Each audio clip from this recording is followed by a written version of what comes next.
नमस्कार, मैं हूं Shiva Verma crime plus news से। और आज हमारे मंच पे हमारे स्टूडियो में उत्कर्ष वाजपेयी जी आए हैं। पेशे से कलाकार हैं, तो इनकी कुछ चीजें ऐसी हैं ना कि मैं उस पर बात करूंगा जो एक कलाकार को शुरुआती टाइम में क्या क्या फेस करना पड़ता है और उनकी जीवन शैली कैसी होती है। हमारा कार्यक्रम है अपनी बात अपनों के साथ में जी। आपका स्वागत है हमारे मंच पर सर। धन्यवाद धन्यवाद। और थोड़ा सा दर्शकों को अपना परिचय दे दीजिए।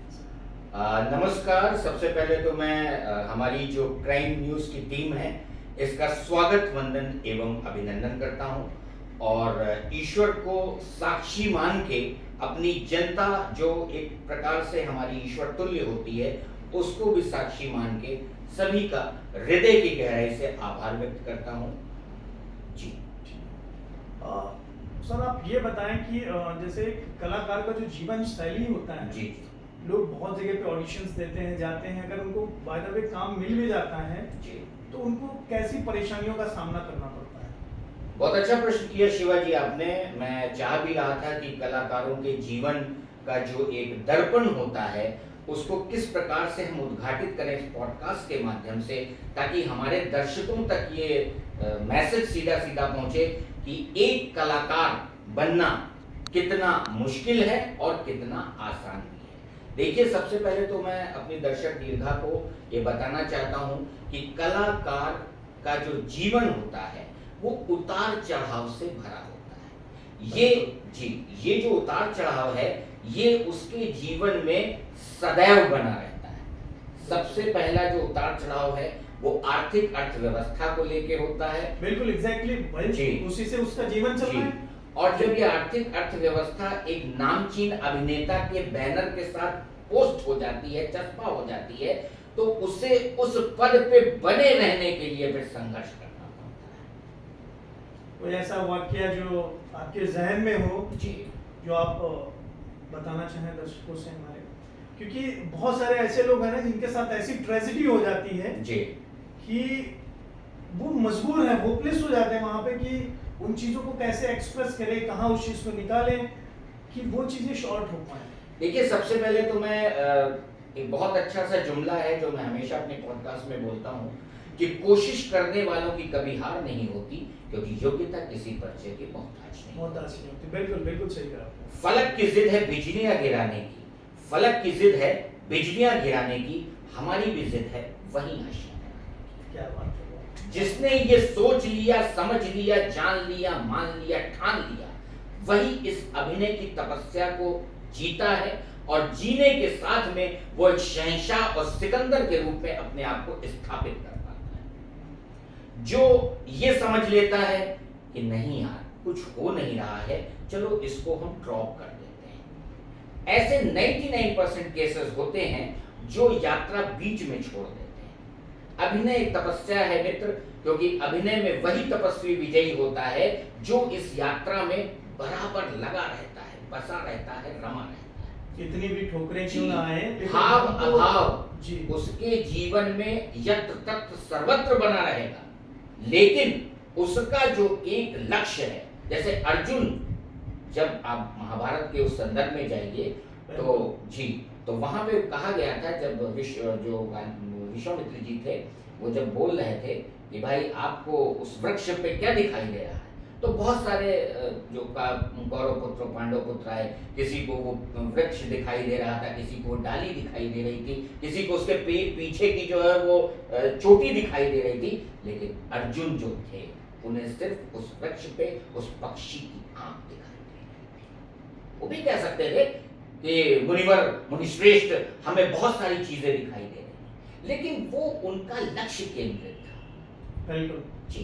तो जिसका लक्ष्य केंद्रित है उसके साथ ईश्वर सदैव रहता है। और एक बात और जो मैं आपके इस पॉडकास्ट के माध्यम से कहना चाहूंगा, 99% जो हमारे सो कॉल्ड एक्टर्स होते हैं उनका केवल एकमात्र मोटो होता है कि वो अकेले आगे बढ़ना चाहते हैं। सर, बड़े बुजुर्ग एक बहुत अच्छी कहावत कहते हैं कि अकेला चना कभी भाग नहीं छोड़ सकता। बिल्कुल सही बात है, वो हकीकत है ना। तो जो अकेले बढ़ने की भावना रखता है वो सदैव अकेला रह जाता है, और जो सबको साथ लेके बढ़ने की भावना रखता है वो हमेशा कारमा बनाता है, और वो कारमा ही जो है वो धुरंधर जैसी फिल्म को, धुरंधर जैसे एक परिदृश्य को अंजाम देता है। बहुत अच्छी चीज। अच्छा, दूसरी चीज ये है, जैसे सेट पे, ऑन सेट पे, अच्छा ये बताइए कि बहुत जी। सारी चीजें हैं वहाँ पे भी फेस करना होता है, बहुत सारे एक्टर्स होते हैं, जी जी पेमेंट से रिलेटेड या बहुत सारी चीजें हैं, जी उनसे क्या प्रॉमिस किया गया, उनको क्या मिला, एग्रीमेंट क्या हुआ, जी, जी। उनको रिटर्न क्या मिला, मतलब वो चीजें होती हैं, उस पर भी थोड़ा सा बात करें। देखिए, ये आपने हमारी दुखती रग पे या नस पे कहें हाथ रख दिया है। प्रदेश की जो सरकार है वो एक तरफ सब्सिडी दे रही है, प्रदेश की सरकार एक तरफ ये वायदे कर रही है कि हम उत्तर प्रदेश में कलाकारों के हितार्थ कार्य कर रहे हैं। बिल्कुल वो हितार्थ कार्य कर रहे हैं, बड़े बड़े मेकर्स आके यहाँ पर फिल्में सब बना के जा रहे हैं, लेकिन लेकिन लेकिन लेकिन लेकिन इस बार इतनी बार इसलिए क्योंकि उस लेकिन में बहुत सारे राज छुपे हुए हैं।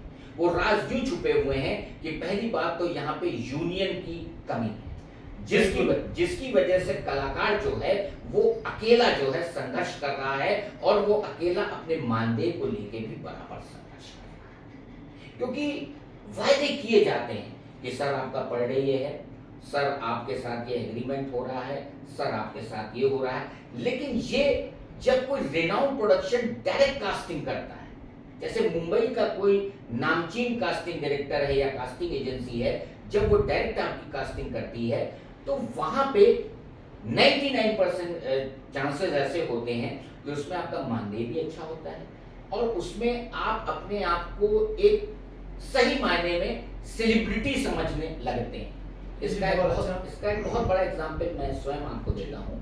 मैंने एक फिल्म करी थी इन गलियों में से। इन गलियों में 17 वर्ष हो गए मुझे टीवी फिल्म इंडस्ट्री में। इन गलियों में जब मेरे जीवन में आई तो मुझे ऐसा लगा कि शायद मेरा जो संघर्ष का कार्यकाल है वो काफी हद तक अब कम हो गया है, और यही मेरी भूल थी, क्योंकि जो मेरा संघर्ष का कार्यकाल है वो बल्कि और बढ़ गया है। बिल्कुल बिल्कुल। कैसे बढ़ गया है उसके पीछे दो कारण हैं। एक तो ये कि हमें अब उससे नीचे कोई भी कैरेक्टर, उससे नीचे कोई भी मानदेय गंवारा नहीं है, पहला। दूसरा ये है कि मुझे अपने प्रोफाइल को देखना होता है। बिल्कुल बिल्कुल। जब आपका, चूंकि मैं ये टाइम पास नहीं कर रहा हूँ सर, 17, और हाँ बहुत अच्छा, मैंने खुद ही एक प्रश्न किया, उसी का उत्तर मैं अपनी भाषा में दे दूं।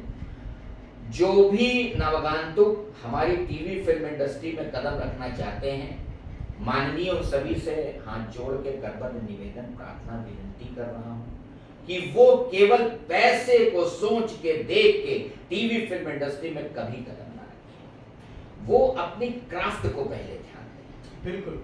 क्योंकि अगर उनके क्राफ्ट में दम होगा तभी उनको सामने से अच्छा पेमेंट ऑफर होगा।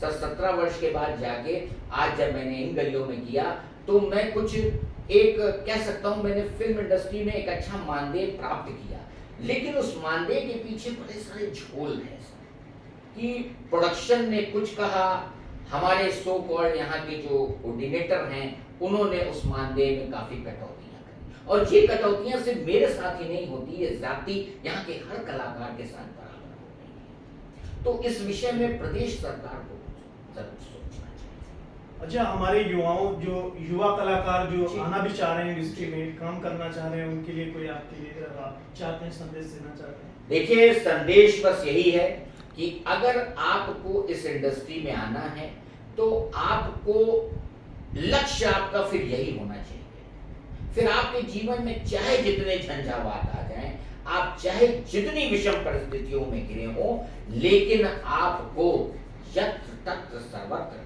सिर्फ आपका अभिनय, अगर आप अभिनेता या अभिनेत्री बनना चाहते हैं तो वो ध्यान में रखना चाहिए। आप अगर इस विधा से जुड़े, डायरेक्शन फील्ड में, कोरियोग्राफी, मतलब आप किसी भी विधा में टीवी फिल्म इंडस्ट्री से रिलेटेड अगर आपने वो लक्ष्य आपके ध्यान में है तो फिर आप उससे भटकिए नहीं। मैंने बहुत सारे लोगों को देखा, बहुत सारे हमारे जानने वाले लोगों को भी देखा, सर वो एक्टिंग भी करे ले रहे हैं, वो कोरियोग्राफी भी करे ले रहे हैं, वो डायरेक्शन भी करे ले रहे हैं। अरे भैया, सब जब तुम ही कर लोगे तो बाकियों के लिए भी तो कुछ छोड़ो ना। वर्सेटाइल होना गलत नहीं है, वर्सेटाइल होना गलत नहीं है, लेकिन वर्सेटिलिटी का आडंबर रचना, वर्सेटिलिटी का दम्भ रचना, ये सर्वथा अनुचित है। अनुचित है, बिल्कुल। बहुत अच्छी जानकारी सर ने साझा करी कि जो नए युवा कलाकार हैं उनको अपनी निष्ठा से, अपनी खुद की मेहनत से, किसी आडंबर में ना पड़ के, अपनी खुद की लगन से इतना बेहतर पाठ बनाना है कि लोग आपको इतना पसंद करें कि आपको पैसा, चीजें, सब कुछ अच्छा ऑफर करें। और मैं यहीं पे विदा लूंगा। मैं शिवा वर्मा, बने रहे क्राइम प्लस न्यूज में। धन्यवाद।